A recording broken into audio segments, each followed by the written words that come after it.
Votre radio RCF a donc fait sa rentrée en même temps que bon nombre d'élèves et de professeurs. Bonjour Arnaud Derlancourt. Bonjour Michel Picard. Directeur d'RCF Hauts-de-France. Alors Arnaud, cette rentrée, si vous deviez la décrire en une phrase. En une phrase, je dirais même en un mot. Enthousiasmant. Voilà.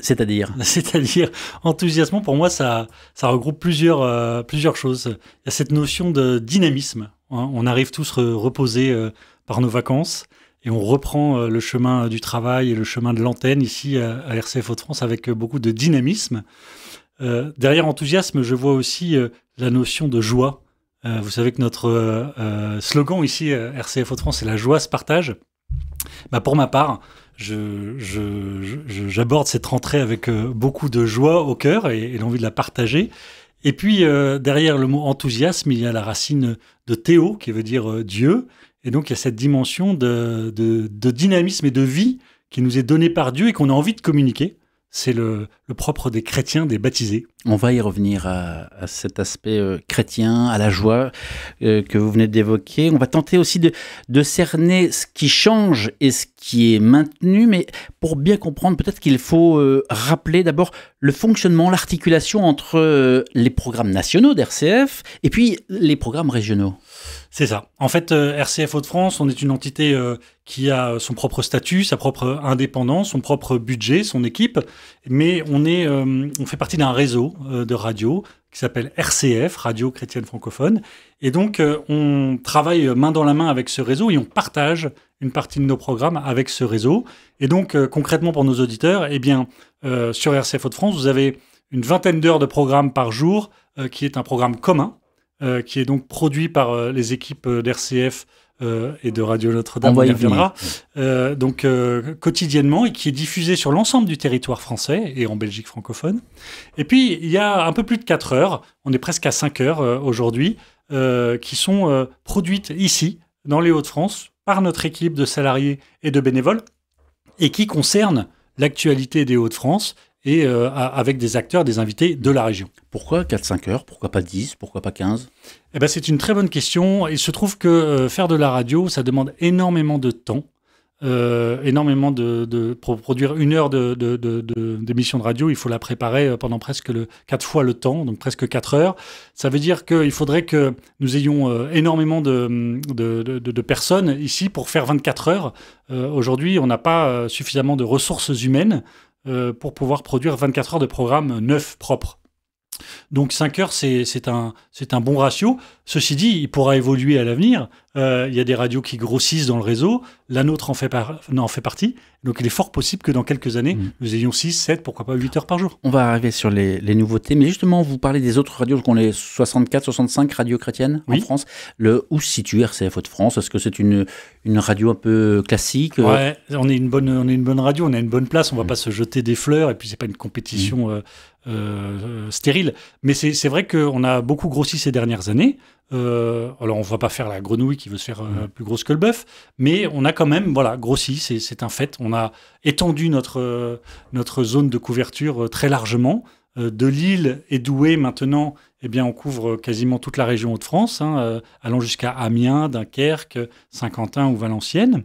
Et puis, on a grossi aussi le nombre d'auditeurs, puisque tous les ans, on fait un sondage médiamétrie, un sondage qui est adapté aux radios associatives comme la nôtre. Il s'appelle le public des associatives.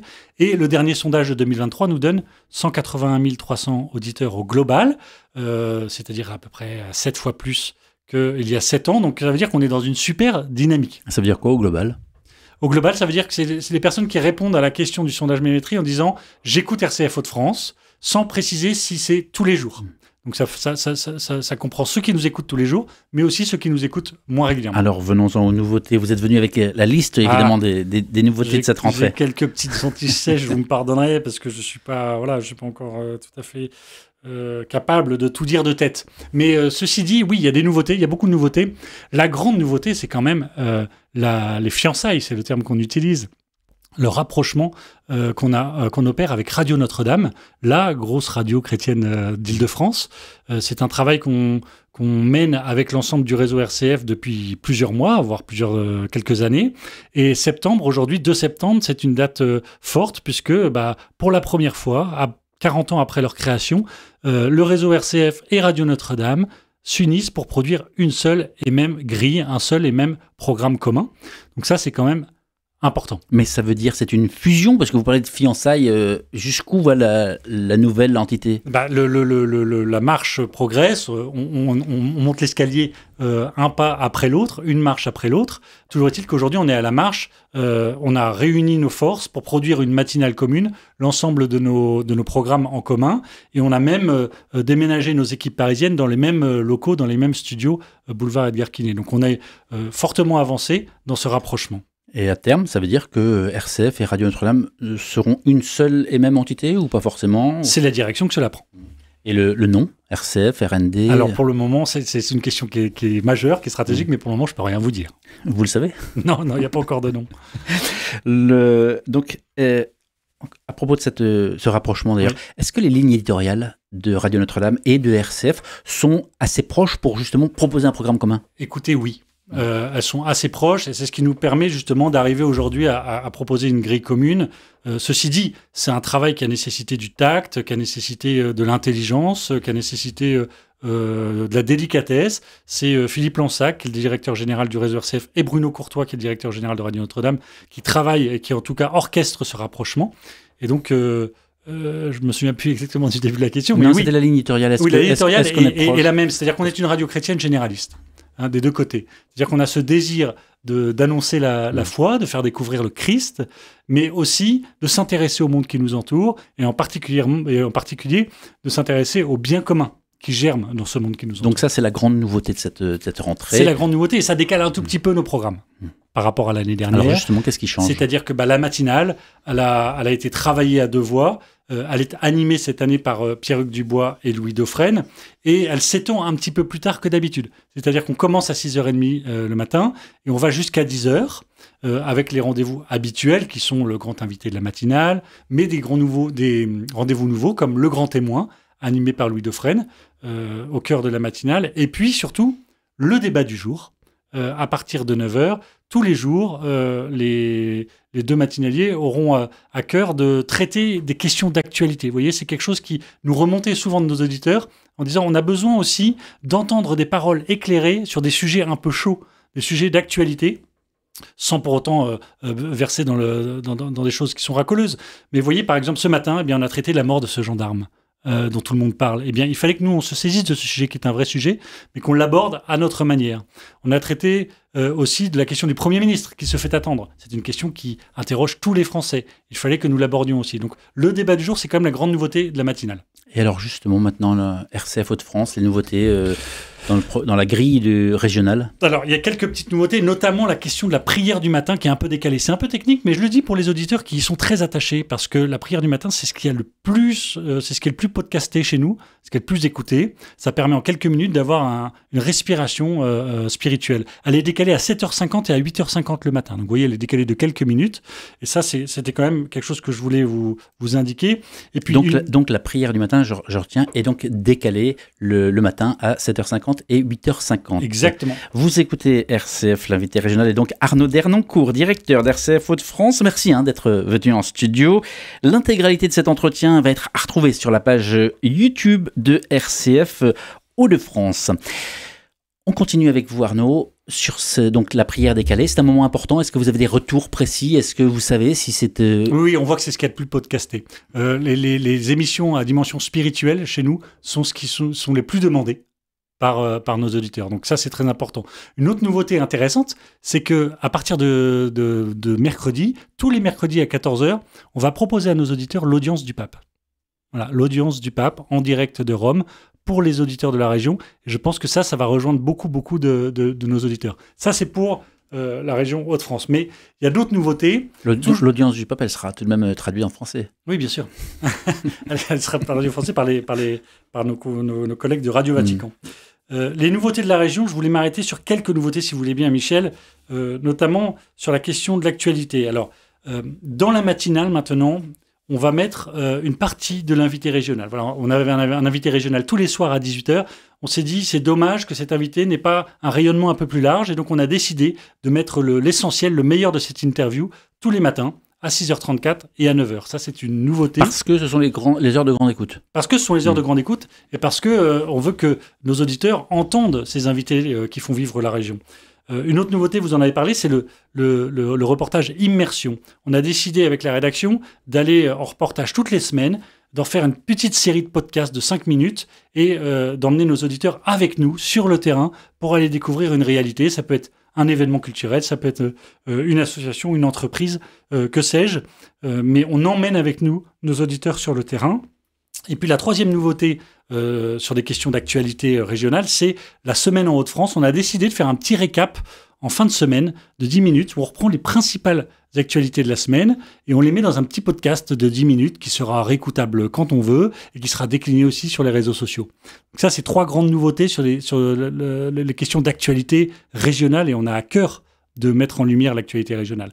Autre pan de notre programmation, c'est la dimension spirituelle. Et là aussi, on a des nouveautés intéressantes, notamment une émission consacrée à la femme, une émission qui va s'intituler Fille de roi. Le premier épisode aura lieu mardi, là, cette semaine, à 13h15. Et elle est animée par Mélanie Giraud-Sagnier, qui est une femme qui s'intéresse depuis des années à la question féminine, et notamment à toutes les facettes de la féminité. La femme est à la fois une fille, puisqu'elle est toujours une enfant. Elle est à la fois une femme qui s'accomplit dans son travail, dans sa vie sociale. Elle est à la fois une épouse lorsqu'elle est mariée, et elle est à la fois une mère lorsqu'elle a des enfants. Donc c'est une personnalité complexe, la femme, et donc on a décidé de s'y intéresser.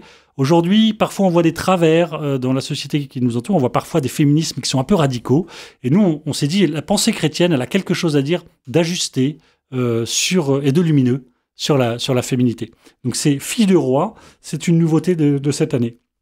Une autre nouveauté, c'est L'oreille de ton cœur. C'est une petite chronique qu'on a dessinée avec Monseigneur Bernard Potvin et qui conclura la journée à 19h55, juste avant 20h, là où le jour commence à se terminer. Eh bien, une petite méditation avec Monseigneur Potvin, comme il sait très bien faire, pour relire un peu sa journée et puis aborder la soirée tout en méditant sur le sens de la vie. Ça s'appelle L'oreille de ton cœur. Ça sera tous les soirs à 19h55. Et puis, une dernière nouveauté, c'est encore avec Monseigneur Potvin, on a décidé de créer un petit magazine qui s'appellera Docteur de l'Église. Et on se dit qu'en ces temps un peu troublés dans l'Église, parce que voilà, on a traversé des turbulences quand même lourdes ces dernières années, il est important de se repencher sur ceux qui sont ce qu'on appelle les docteurs de l'Église, ceux qui font du bien à l'Église, qui ont fait du bien à l'Église par leur pensée ou par leur vie. Et donc ça sera toutes les semaines avec Monseigneur Potvin. Que de nouveautés, que de nouveautés. Une question essentielle tout de même, c'est qu'est-ce qui, selon vous, fait l'essence d'un média chrétien, puisque c'est tout de même la spécificité de RCF? Je crois que vraiment, ça se résume en 2 choses. Je le dis toujours, mais je le redis, parce que pour moi, c'est la meilleure manière de le dire. Un média chrétien comme RCF, il a à cœur de faire découvrir le Christ à travers la parole de Dieu, l'Évangile, et à travers l'Église, qui est le corps du Christ sur terre. Donc il a vraiment ce désir de faire découvrir le Christ, comme n'importe quel baptisé veut faire découvrir le Christ à ses contemporains. Et la deuxième chose, c'est qu'en tant que média, on est un passeur, on met en relation les gens. Et donc on s'intéresse au monde qui nous entoure. On n'est pas dans notre petite communauté entre nous, on s'intéresse au monde qui nous entoure et on essaye de mettre en lumière les enjeux dans notre société autour du bien commun. Le chrétien, il a à cœur de chercher le bien commun. Et ben nous, notre radio chrétienne, elle cherche le bien commun, que ce soit dans le monde économique, le monde politique, le monde culturel. Ça, c'est le deuxième pilier. Vous voyez, c'est vraiment les 2 jambes de notre média. Et je crois que c'est une offre qui est quand même originale et différenciante et qui trouve sa place parmi l'offre médiatique. Quel est le baromètre quand on parle, par exemple, chrétien? On sait qu'il y a des chrétiens de tellement de sensibilités différentes. Comment est-ce que la boussole, où est-elle? C'est difficile à dire. Nous, RCF, on est ancré dans l'Église catholique. On grandit dans l'Église catholique. On a été créé, en tout cas en plus dans les Hauts-de-France, dans l'Église catholique. Et donc, c'est quand même notre matrice. Ceci dit, on est, comme tous les catholiques, on est dans une dimension d'ouverture envers nos frères et sœurs d'autres confessions chrétiennes, les orthodoxes et les protestants. Mais on est dans un esprit de rechercher l'unité tout en maintenant la diversité. C'est-à-dire qu'on n'a pas pour objectif de gommer les différences et de dire, bah non, en fait, on est tous chrétiens, puis on gomme tout ce qui tout ce qui nous met en différence. Non, on a un enjeu de vérité pour discuter, pour garder le dialogue fécond de l'œcuménisme et pour faire en sorte que petit à petit l'unité vienne, mais de Dieu. C'est Dieu qui va unir son peuple. C'est pas nous qui allons nous unir en faisant semblant qu'on n'a plus de différence. Revenons à la station que vous dirigez, RCF Hauts-de-France. Quel est son modèle organisationnel, économique ? Alors, c'est une bonne question aussi parce que certains de nos auditeurs ne le savent peut-être pas. On est une radio associative. Donc voilà, qu'est-ce que ça veut dire ? Ça veut dire qu'on ne peut pas vivre uniquement de la publicité et de partenariats commerciaux. Donc on doit vivre des dons, de la générosité. Donc ça, c'est quand même un enjeu qui est très fort pour nous, parce que, on l'a dit en ouverture de cette interview, on est une des plus grosses radios du réseau, parce qu'on a une très grosse région, et donc on a des besoins qui sont conséquents. On a à peu près besoin de 650 000 € tous les ans pour faire vivre cette radio. Et je peux vous dire qu'on dépense l'argent de manière très, très, très sensée, très réfléchie. Je peux vous dire et que j'aimerais offrir à mes collaborateurs des salaires beaucoup plus intéressants. Donc on est vraiment dans une dynamique où on gère vraiment de manière comme un bon père de famille, j'allais dire, cette radio. Mais on a quand même besoin de 650 000 € par an. Donc on réalise des appels à dons régulièrement, que ce soit à l'antenne, que ce soit à travers un courrier qu'on envoie à nos donateurs, que ce soit à travers le web de plus en plus. On a besoin que nos auditeurs deviennent petit à petit des donateurs et qu'ils fassent partie de cette aventure RCF et qu'ils nous permettent d'exister grâce à leurs dons. Donc à chaque fois que vous avez la gentillesse de m'inviter dans ce studio, Michel, parce que c'est pas mon métier premier, j'en profite quand même pour dire, si parmi les auditeurs, il y a des gens qui ont les moyens de faire des dons, de financer de manière philanthropique des œuvres qui ont du sens.